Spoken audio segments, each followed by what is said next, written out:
from beautiful Florida. And today our question comes to us from Cupid Osborne. And Cupid asks how I would think that Wiccans would react to a Wiccan version of the Christian Mass, and what I would think about this. And in answer to the first part of that question, I think it depends on the background of the person that you're talking to. I think a lot of recovering Christians would be extremely upset by the idea, and I think that people who either have left Christianity behind or were never Christian in the first place would probably say, "What do you mean?" And then you would have to explain. And that would be the next issue I would bring up, because, you know, there's not that awfully much difference between that whole cakes and ale thing and that whole wine thing. The two ceremonies aren't nearly as different as they first appear. So I would assume that what you're actually talking about has nothing to do with the metaphysics of the ceremony, but with the staging of it. Now, if I'm incorrect, then the rest of my answer may not necessarily have application to your question, but this would be my assumption of what you're really asking.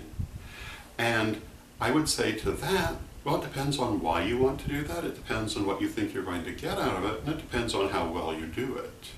I don't necessarily think it's a bad idea, because I'm a great believer in experimentation and adaptation. One of the most interesting things I've encountered in my career as head of the Karelian tradition was one of our temples in Africa. And when it was time for the Wittan shrine to be deemed for progressing to a temple, one of the things we were asking about was the kind of rituals they do, how often they do them, etc.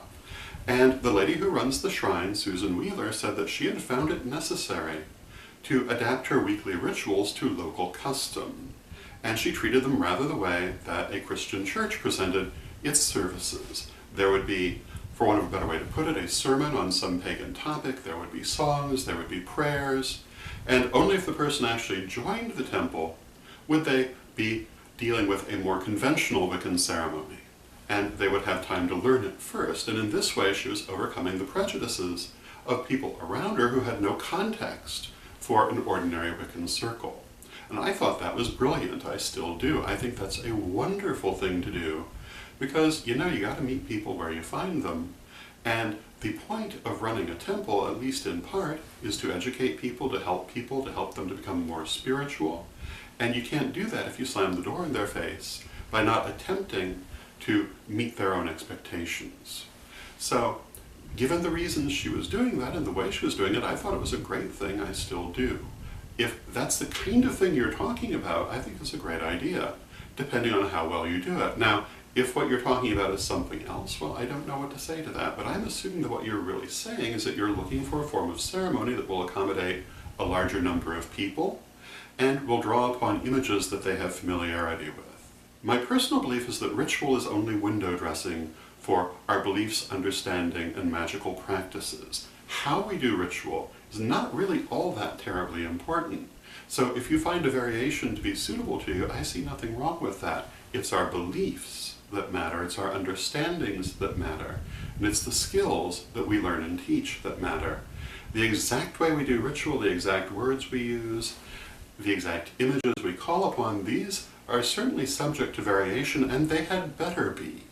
Because no religion existing for several generations does not alter what it does according to those generations. Christianity certainly is not the same as it was a couple of hundred years ago. The services are not for the most part the same, although there may be exceptions, but for the most part they have kept right on developing with their people, and we had better do the same thing. And I think that you'll find this to be true in all religions, although almost all of them claim they don't.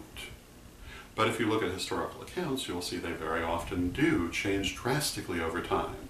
There's nothing wrong with that. That's what you have to do to survive. So I would say if you want to experiment with this, give it a shot. But do it for the right reasons and do it well. And if it works for you, let me know, because I'm always interested in hearing what works for people. So those would be my thoughts on the matter. I hope you find them interesting, and until next time, may your blessed be.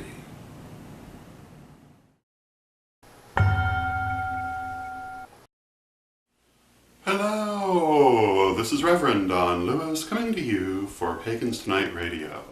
Pagans Tonight Radio is an online radio network with different hosts and different shows 7 nights a week. There's something for every taste, including Spanish language programming on Saturday evening. Check out paganstonight.com today.